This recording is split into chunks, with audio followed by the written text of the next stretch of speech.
Почитувани гледачи, почитувани слушатели, добро дојдовте назад во подкастот на Слободен печат.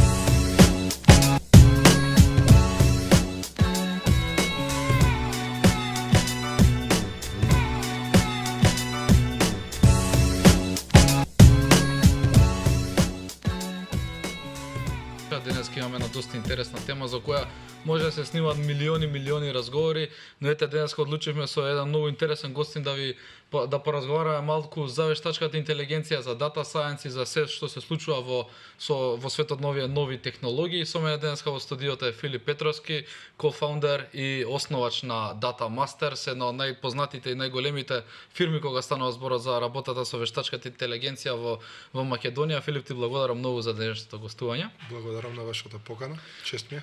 Малку ќе поразговараме прво за Data Master, за колку години постои, со што се занимава најмногу, која е нејзината работа, како дојде до тоа почнување, до таа идеја за да се започне ваков интересен проект. Супер, благодарам. Data Masters постои 5,5 години во Македонија. Јас сум веќе 10 години во областа. Живеев и работев во Португалија. Се вратив, работев 2 години пред да ја основам Data Masters од тука за Португалија. Развивав тим за една друга компанија, каде што работев. И идејата со која што се вратив првично во Македонија да изградиме една компанија која што ќе биде фокусирана исклучиво во консалтинг во оваа област е всушност идејата за Data Masters. Во моментов сме 50 на луѓе на светско ниво. Работиме, имаме колеги во Македонија претежно, Португалија и Виена. И даваме максимум да го промовираме македонскиот бренд надвор од Македонија. Ова е многу интересно. Регионот и надвор. Ова е баш добро што спомена, бидејќи за ваква една област која што е вештачката интелигенција, за неа да земеме прво, бидејќи во волку мала земја како Македонија, кога ќе има некој бренд кој се занимава со толку специфична област, толку распространета низ светот, е доста добро да се чуе, бидејќи знаеме сите оние најголемите светски компании дека веќе се многу понапредни кога станува збор за вештачка интелигенција. Каква е таа моментална состојба во Македонија со вештачката интелигенција, колку се подготвени, да речеме на еден начин, компаниите кај нас да вметнат оваа алатка да. Вака, според мене за вештачката интелигенција генералната слика на сите можни компании во светот би кажал дека компаниите не се се уште подготвени и дека тоа е процес еден и трансформација кој што се одвива се повеќе и повеќе на дневно ниво. Во Македонија можеби малку сме поназад, меѓутоа на светско ниво и како се работи, се инвестираат сериозни средства во оваа област. Најголемите компании, Америка и Западна Европа, се веќе огромно, премногу влезени во оваа област. Во Македонија постојат и помали компании, генерално доста компании кои што се занимаваат на некој начин со областа и би кажал дека се повеќе и повеќе креираме капацитет. Кога почнавме со Data Masters, многу малку се збореше на темата. Успеавме со некој наш допринос, но тоа беше и неизбежно, да допринесеме можеби и ние во овој развој на областа.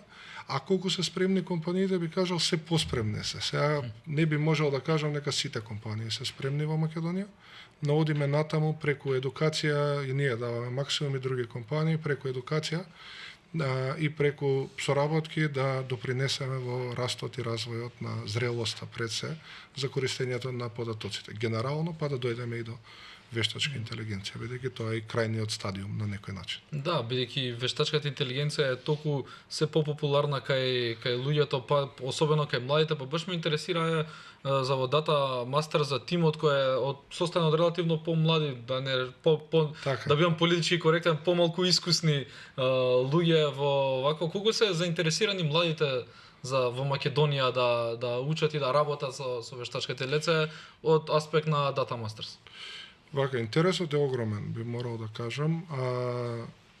И факултетите веќе го фаќаат се во чекор на развојот и допринесуваат со тоа што воведуваат се повеќе и повеќе предмети во таа област.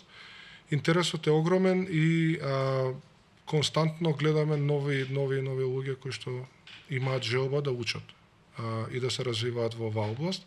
Ние во Македонија го имаме оној проблем на сениори, каде што пред се и областа го има проблемот на сениори, бидејќи не постои некој кој што се занимавал со вештачка интелигенција, со последната технологија повеќе од, да речеме, 10 години, кога самата технологија постои 2 години. Така што не можеме да кажеме дека имаме сениори, меѓутоа има многу брилијантни умови кои што сакаат да се развиваат во областа, ни пристапуваат секојдневно и гледаме да работиме со што е можно повеќе од нив. Data Masters е генерално создадена од луѓе кои што повеќето огромен процент има прво вработување и инвестираме значително во нивниот раст и развој во областа, во сите делови на data science, не само во AI, туку и во data management, business intelligence и така натаму. Бидејќи ова е, како што споменавме, тема и е премногу застапена, се повеќе ќе биде застапена во последните години, па ме интересира баш од кога си почел ти во оваа област пред 10 години, колку е се тоа променето, бидејќи тоа многу брзо се движи овој свет на вештачката интелигенција, колку е според тебе тоа променето во последните години? Јас би кажал вака, дека првите проекти кои што ги работев на начинот на кој што ги работев, тој истиот начин на работа веќе не постои. Значи е екстремно outdated како пристап, така што технологијата константно се менува. Основната логика и принципите остануваат исти, меѓутоа технологијата оди напред. И тоа што било интересно и последна популарно, да кажам, 2014-15, сега е комплетно не се не разговара за истото, така што постојано се менуваат работите. Конкретно AI од пред 2 години и денеска не е истото, не е истата област и комплетно различни вештини се потребни. Тоа и во првата сезона на нашиот подкаст гости ми беше господин Стојанчо Туџарски и со него малку поразговаравме за вештачката интелигенција и со него баш дискутиравме на тема ChatGPT, GPT-4 и сите тие алатки кои се користат, особено од младите кога станува збор за студирање, за учење, за било што, па баш тоа ме интересира колку вештачката интелигенција сите се стравуваат во тоа, дека и барем тоа верувам вината и кај нас медиумите, бидејќи секогаш она негативниот аспект на вештачката интелигенција се споменува, помалку е да ни раскажеш за позитивната страна на вештачката интелигенција што може да има врз секојдневното живење, доколку има и како таа може да влијае врз секојдневниот живот на луѓето. Ќе дадеме пример. Влијание има од два аспекти. Прво ќе одговорам од аспект на компаниите. Самите компании мораат се повеќе и повеќе да инвестираат и да ги користат своите податоци, за да бидат подобри да ги оптимизираат собствените процеси и собствените одлуки пред се. Значи, многу е поважен, би кажал, во нашиот дел во моментов во Македонија начинот на кој што компаниите ќе се позиционираат од тој аспект, бидејќи самото наше идно отварање према Европа и станувањето на еден систем со европските компании ќе направи една сериозна конкурентност која што директно ќе афектира на локалните компании тука. Доколку не се спремни, не инвестираат во последните технологии, тоа може да биде погубно за нив. Начинот на кој што истите би можеле да ги користат податоците, како што кажав, да го автоматизираат начинот на известување, да го убрзаат патот на податокот или информацијата до топ менеджментот, за да може брзо и агилно да се реагира. А од аспект на корисниците, јас би кажал дека ние сме навикнати да ги користиме податоците константно. Со сите апликации или најпопуларните во моментов е дали се Амазон, да речеме како пример. Амазон ако ни даде, барем јас го гледам тоа како многу позитивно, можноста да ни даде продукт како препорака кој што нас би ни се допаднал и би сакале можеби или сме помислиле да го купиме. Тоа е многу попозитивно отколку да ми даде нешто што воопшто не ме интересира и ако и воопшто можеби не би го купил. Така што податоците како податоци од онаа позитивна страна ќе го подобрат значително начинот на искуството на корисникот. И податоците секој ден ни олеснуваат да функционираме подобро и ни олеснуваат во секојдневното користење на сите апликации и алатки кои што ги користиме, кои што ги со кои што се користиме во текот на денот. Така што би кажал дека добри страни има на сите места. Меѓутоа клучната порака што би сакал денеска да оставам е таа дека компаниите и начинот на кој што компаниите ќе користат податоците е клучното за иднината на истите во момент кога овој пазар ќе се отвори. Пате ми причината зошто податоците и data science станува популарна област пред многу години е тоа што компаниите мораат да се свртат према себе и своите податоци да искористат максимум од тоа што го имаат, бидејќи нивното знаење и нивните податоци никој друг не ги знае, а тоа се податоци за нивните процеси, нивните клиенти, нивните продукти. Да, така што ова е многу битно, бидејќи и постојано и читаме, јас што баш ја работам таа област и често читам дека се случува многу често се случува да бидат протечени тие документи, тие сите data leaks да има на некои поголеми компании, па баш тука ќе ме интересира и безбедноста која знаеш треба да се гарантира некоја безбедност кога се работи за различни податоци, тие да не бидат на крај искористени, манипулирани од некој друг. Тука ќе има контрола, како за се можно што е секоја иновација во претходните години што на некој начин е регулирана после одредено време, веќе доаѓа и AI Act-от во Европа, кој што ќе го регулира начинот на користењето на вештачката интелигенција, така што тоа доаѓа. Не е толку страшно, меѓутоа, како се вика, секогаш без разлика на сите регулативи може да има злоупотреба и затоа е како што расте вештачката интелигенција, расте и безбедноста и cyber security. Да. Така што тој дел не може да се избега и тоа е содржаен дел, би кажал, од растот на секоја компанија. Мора да мисли и на безбедност. Секој човек буквално кога ќе прочита нешто за вештачката интелигенција, секогаш се прашува овие ќе не заменат роботи, ќе не заменат сериозна работа. Дали е тоа реално гледање на работите или пак секогаш човекот ќе остане онаа клучна улога во бизнесите? Во моментов имаме четврта индустријска револуција, така што работите ќе се сменат. Промената е неизбежна и промената ја гледаме секојдневно. Многу професии ќе изумрат можеби, но нови ќе се креираат. Не е толку црно дека готово сега вештачката интелигенција ќе ни ги замени. Ќе ни ја замени работата. Еве од еден аспект на основни работи, значи во разни соработки со компании сме имале страв дека готово сега ние ќе имплементираме машинско учење или ќе имплементираме некаков репортинг и готово луѓето кои што работеле репортинг или носеле одлуки веќе не се потребни. Не е тоа така. Не е црно-бело, сепак се работи за процес кој што тоа е процес на трансформација на компанијата и трансформација на процесите кој што не се случува преку ноќ. Вештачката интелигенција константно иновира и има нови работи, меѓутоа што се сменило од пред 2 години до денеска во Македонија или во многу земји, ништо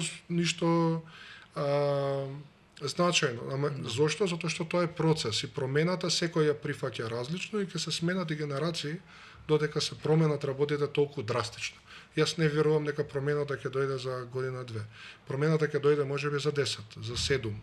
Но ние имаме компании, огромни компании кои што се уште основните процеси од аспект на data science ги немаат завршено, а тек па да не збориме за вештачка интелигенција. Значи постои една фаза од 5 до 10 години која што ќе следи на сите компании кои што ќе успеат да се или ќе посакаат да се прилагодат и ќе решат да се прилагодат, да се прилагодат. Бидејќи не е само ова не е област која што е plug and play, сега ќе купам нов вебсайт и ќе го сменам вебсајтот. Тоа е процес на промена, каде што самите процеси во компанијата треба да се променат за да вештачката интелигенција има смисла. Инаку ќе има нов развој, меѓутоа вредноста на бизнесот ќе биде незначителна. Да, баш ме интересира кога сме кај вештачката интелигенција, постои ли некој лимит неизин, дали тоа некојаш ќе достигне своето ниво каде што ете толку више, ова е максимумот кој може да достигне, или тоа е едно отворено небо кое никогаш нема да се знае што следи, што е ново.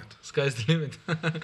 Верувам дека бидејќи ова поле баш секојдневно е кога кога ќе се сетиме од пред 10 години тоа што спомнавме на почетокот, речи си малку кои се луѓе кои работеле во тој бизнис ја споменувале вештачката интелигенција, таа е толку се поактуелна и во медиумите и во секојдневниот разговор, што мислам дека е доста интересно и баш ме интересира и бидејќи вие како фирма која работите со вештачката интелигенција, кои се вашите моментални планови, соработки за како иде бизнисот за вештачка интелигенција, за развојот, малку по општо да ни Вака, значи, раскажеш.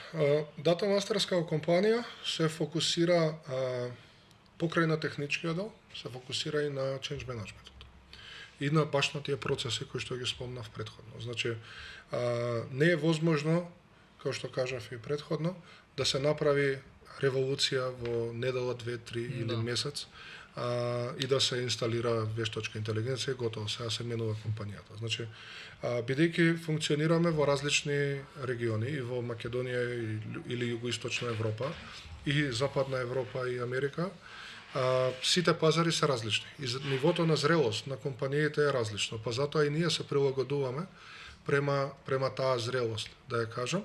Па затоа како компанија сме фокусирани на прилагодување и се фокусиравме и го прилагодивме нашиот пристап да комбинираме три клучни точки во работењето. Првата е консалтингот, а тоа е да разбереме каде се наоѓа компанијата, кои се моменталните предизвици и која е стратегијата, доколку ја немаат стратегијата да ја дефинираме заедно. Вториот дел е да видиме како компанијата може да од моменталната позиција да ги реши собствените предизвици и да отиде чекор напред. Истото што ќе го предложиме како консалтинг компанија да го имплементираме и на крај да ги обучиме и менторираме луѓето внатре во компанијата за да ја поддржат таа промена. Значи, овој пристап со комбинацијата на трите клучни делови консалтинг, имплементација и едукација ни помага да бидеме релевантни и во Македонија и во светот, секаде се разбира, секаде со различен фокус. Некаде сме повеќе фокусирани на дескриптивна аналитика, на бизнес интелидженс и на така наречена демократизација на податоци, каде што целта е да ги доближиме податоците до бизнисот, да им бидат достапни за да можат да носат одлуки, или на запад повеќе, каде што сме фокусирани на имплементација на вештачка интелигенција, каде што работиме со компаниите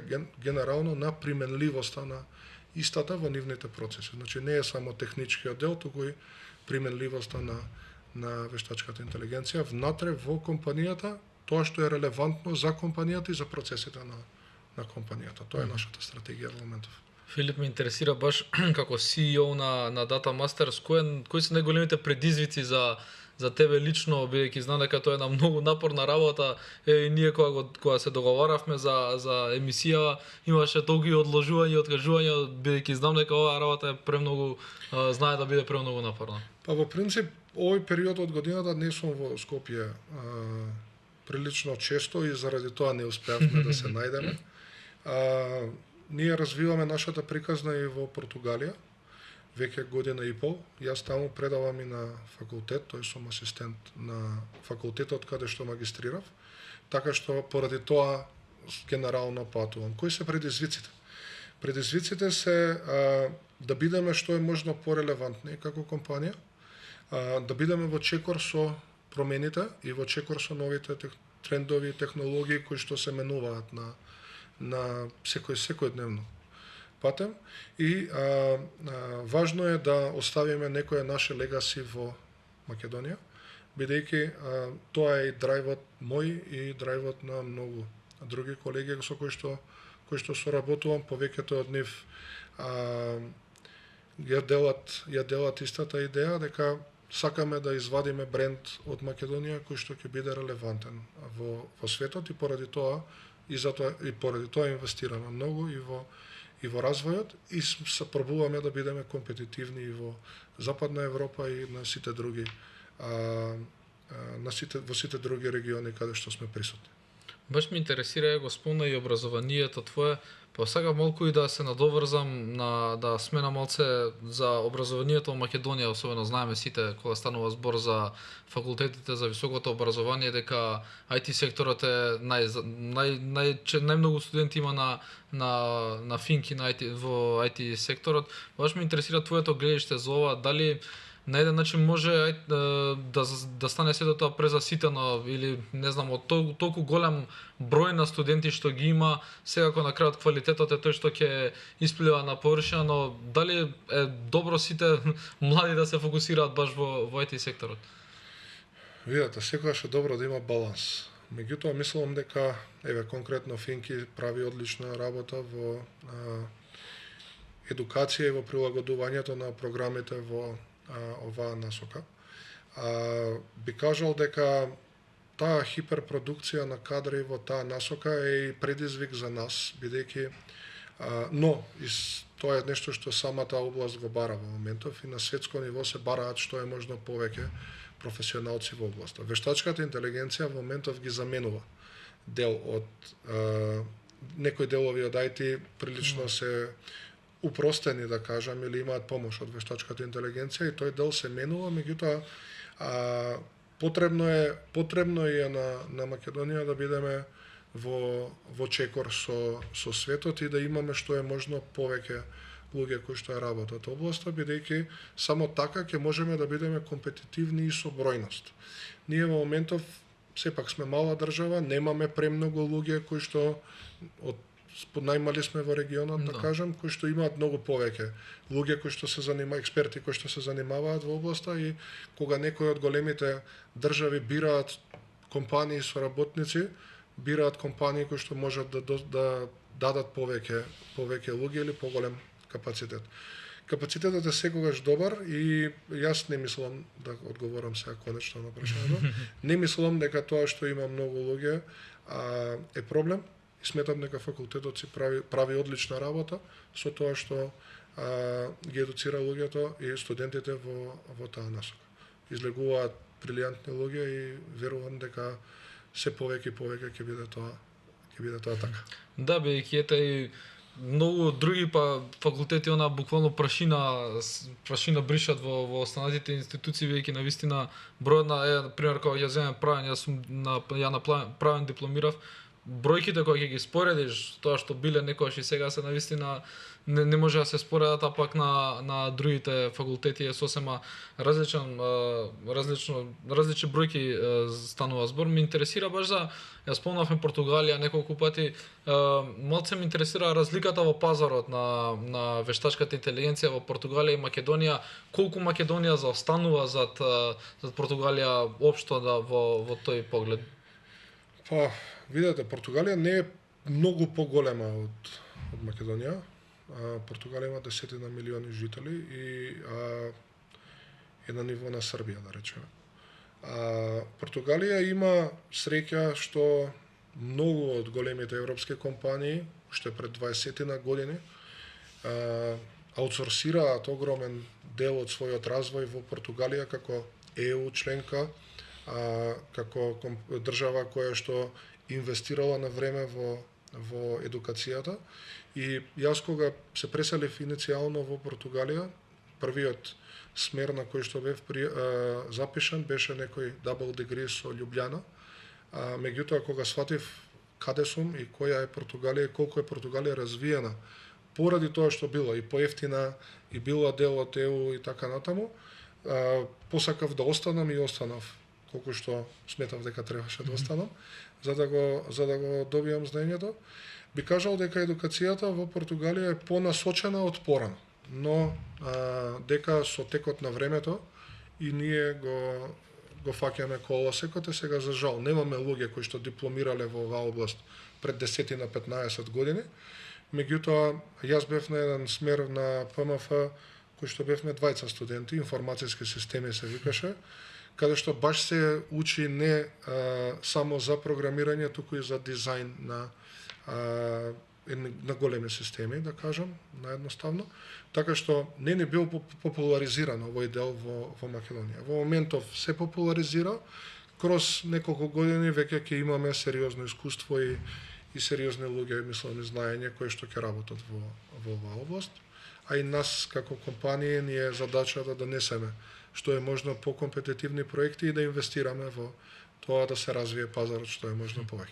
Баш ме интересира кога се вроди твојата љубов за вештачката интелигенција и баш и за дата сајенсот, кога реши дека ова ќе биде тоа? Јас барав мастер каде што ќе направам спој помеѓу бизнес и IT. Не сакав да бидам исклучиво IT, техничка работа.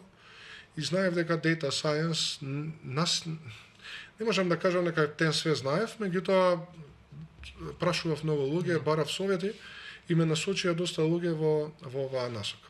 Смерот на кој што се запишав во Лисабон беше information management, менеджмент на информации, каде што тогаш беше денот кога првиот ден, првите часови, првата недела беше неделата кога сфатив дека тоа е тоа.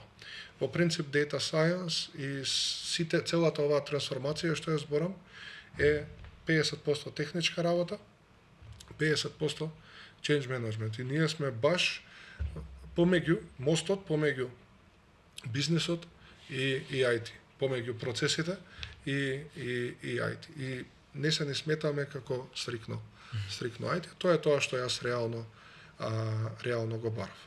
Не ми беше 100% дефинирано, меѓутоа имав среќа на некој начин. Баш ме интересира и секогаш ги прашувам моите гости, и ти како CEO мораш да се фокусираш, дали секогаш прашувам дали се фокусираш на short term или long term планови, на што целиш повеќе, кои се твоите гледишта за Овака, ја не сум правиот CEO во моментов, бидејќи работам и консалтинг, работам и со клиенти, работам и менторство на колегите, така што не сум само оној by the book CEO кој што се фокусира на стратегија и пушира, прави притисок доле да се постигнат целите. Јас сум константно со клиентите, константно сум дел од процесите и од проектите на компанијата и би кажал дека секогаш мојот личен фокус е да, како што кажав, да оставам некоја легаси преку тоа што ќе помогнам на компаниите доколку се во Македонија да го имплементираат и да го направат скокот што не го направиле во претходните 15-20 години и да бидат во тек со се што се случува во моментов на пазарот или што е можно поблиску. Со клиентите кои што не се од Македонија или од Балканот, мојата цел е да постигнам високо ниво на квалитет и да остварам релација која што ќе биде долгорочна, за да можат да добијат доверба во нас и да се ослонат на нас за идните цели и потреби. Така што не одговорив директно short term или long term, меѓутоа би кажал дека некоја комбинација пробувам да најдам, бидејќи тоа што го правиме сепак некое комбинирање помеѓу двете. Да, тоа е можеби најдобриот одговор кога станува збор баш таа комбинација. Ме интересира што е следно за Data Master, што може да одвоиме нешто за воиднина, што може да се очекува од Data Masters. Нормално вештачката интелигенција постојано се развива, верувам дека и Data Masters тоа ќе го прави. Да, ние како што кажав, константно инвестираме и пробуваме да бидеме во чекор со технологијата. Имаме брилијантни умови кои што се фокусирани на тоа да растат и да се развиваат на дневно ниво. И идното или наредните чекори на Data Masters ќе биде продолжување кон растот, не толку раст, можеби во насока на, сега ние многу луѓе ќе имаме и така натаму, меѓутоа раст во комплексноста на проектите, типовите на проектите и партнерите со кои што соработуваме. Целиме кон тоа да изградиме база на партнерства и на клиенти кои што ќе помогнат да се направи еден уште поголем расадник на професионалци и експерти во областа и да им дадеме можност да учат и да се развиваат во Македонија без да отидат надвор дома. Тоа е многу битно да се задржат тука талентите и тие големи умови да се задржат во држава. Малку ќе се навратам на вештачката интелигенција. Ме интересира дали постојат некакви, дали може да се создадат некакви регулативи. Знаеме дека вештачката интелигенција и претходно малку поразговаравме за тоа дека има и позитивни и негативни особини, но еве да се фокусираме малку на негативните. Знаеме, гледаме и со какви се може да се извадат содржини поддржани од вештачката интелигенција. Често пати и сум пишувал и сум коментирал за deepfake содржините конкретно, но ете и со останатите алатки кои ги имаме како и ChatGPT и останатите, може да се направат некои негативни наративи во кои може да наштетат некому и да наштетат на општеството. Како може да се регулира според тебе тие негативни влијанија кои доаѓаат со вештачката интелигенција? Во моментов доаѓа AI ектот во Европа и тоа што јас го знам и можам да го искоментирам во моментов во таа насока е дека се повеќе и повеќе ќе се регулираат. Ќе се регулира технологијата, меѓутоа никогаш не може да биде 100% да се заштитиме, како што не можеме 100% да се заштитиме од ништо друго кое што постои во моментов. Целта е да се афирмира и да се збори за етика, целта ни е да се збори за правилно искористување на податоците, а нормално институциите се тие кои што ќе го следат процесот и ќе го контролираат развојот, дали тој развој ќе биде правилен и ќе се користат податоците за добро или не. Да, бидејќи вештачка интелигенција, како што споменавме, низиниот sky's the limit за неа, и најбитно е да не биде онако на филмовине, да не падне во лоши раце, мислам дека тоа е најбитно. Ако падне во лоши раце, тогаш ќе биде проблем. Апсолутно. Видете, јас не сум правиот човек да одговорам на тоа прашање, но би кажал дека работите одат во добра насока, би кажал дека технологијата оди во добра насока и дека се повеќе и повеќе процеси се подобруваат користејќи вештачка интелигенција. Значи многу повеќе добро ќе дојде отколку што ќе дојде лошо. Се менува процесот, сепак е, како што кажав, одредена индустријска револуција. Меѓутоа се менуваат процесите, но ќе се прилагодиме и на нас како луѓе да се прилагодиме на промената и да бидеме дел од истата. Така што искрен да бидам, не сум навлезен во деталите и иднината на регулативата од правен аспект, но тоа што го гледам насекаде е дека AI ектот е тука, чекор по чекор почнуваат да се имплементираат работите, ќе се спушти и кај нас, а наше како компании и на компаниите кои што ги користат податоците ќе биде да пратиме процеси со кои што ќе биде јавно сето тоа што го правиме и ќе се покаже и докаже дека не ги користиме податоците за цели кои што не се позитивни. Баш кога сме кај нас во Македонија, ме интересира и за конкуренцијата која постои во држава и дали постои до кој степен е таа присутна во Македонија кога станува збор за AI пазарот и дали секогаш има, тоа е доброто во IT секторот, една од добрите работи е што постојано може да се поврзуваш и со странскиот пазар, тоа е многу полесно кај IT секторот, но баш во Македонија ме интересира за конкуренцијата. Видете, се повеќе и повеќе компании работат во областа, од аспект на останати компании, многу гледаме компании кои што се продуктно ориентирани, развиваат некаков продукт, користејќи вештачка интелигенција. Ние како сервисно ориентирани компании или консалтинг компании не има многу. Меѓутоа пазарот расте во моментов, не само во Македонија, расте и во Србија, расте и во Хрватска или во регионот.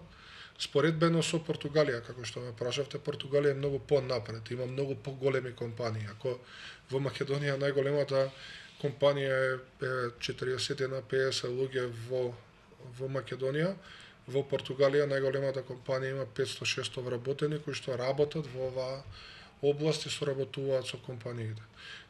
Не збориме само бројноста, не значи за тоа, не кажувам, не е единствен фактор за тоа колкава е компанијата, меѓутоа проектите на кои што работиме, на кои што работат компаниите се прилично различни и пообемни кај поголемите компании.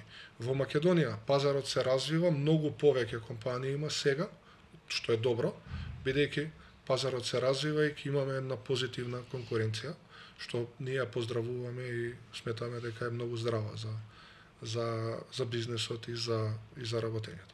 Верувам кога започна Data Master со работа, тоа било сосема различно. Точно, значи кога почна Data Master, јас кога се вратив од Португалија 2016, немаше повеќе од 10 луѓе на LinkedIn кои што работеа во оваа област. И една од причините зошто не продолживме со португалската компанија да ја развиваме, да го развиваме брендот во Македонија, беше поради тоа што не можевме да постигнеме ниво на скалабилност колку што му беше потребно, колку што беше потребно на таа компанија. Едноставно не можевме да го заситиме, да ја заситиме потребата. А јас затоа продолжив верував дека патот е тој, дека мораме да едуцираме луѓе, мораме да го едуцираме пазарот. Разликата е огромна во моментов и се повеќе и повеќе ќе се гледа таа разлика, ќе има нови и нови компании, поиновативни идеи. Компаниите од Македонија ќе соработуваат со тие различни компании, меѓутоа за сето тоа треба сениоритет, искуство кое што мора да се стекне и мора да постои во секоја компанија. Да, пазарот, кога што рековме, расте постојано и секако овие јуниори кои ќе прерастат во сениори ќе имаат огромно значење стекнато во оваа област. Филип, ти благодарам денеска многу за ова гостување. Се надам дека и на нашите гледачи им беше интересно, малку за AI-от. Благодарам на поканата. Верувам AI-от да расте постојано, така да може и наредна година кој знае што може да искочи. Тоа е убавината во овој сектор, што никогаш не знаеме што е следно. Така да ти благодарам уште еднаш за денешното гостување. Им благодарам на нашите гледачи што денеска повторно да не следеа во оваа епизода на подкастот на Слободен печат. Се надам дека ви беше интересен разговорот, малку повторно се навративме на оваа тема, како што реков, постојано расте, постојано се развива, така да мора и ние како медиум постојано да ја следиме. Ви благодарам за вашето внимание. Останете со нас, читајте ги најновите информации од Македонија и светот на сајтот на Слободен печат и следете утринската програма секој утро на нашиот YouTube канал Слободна ТВ. Се гледаме наредна среда во исто време. Ви благодарам, пријатно.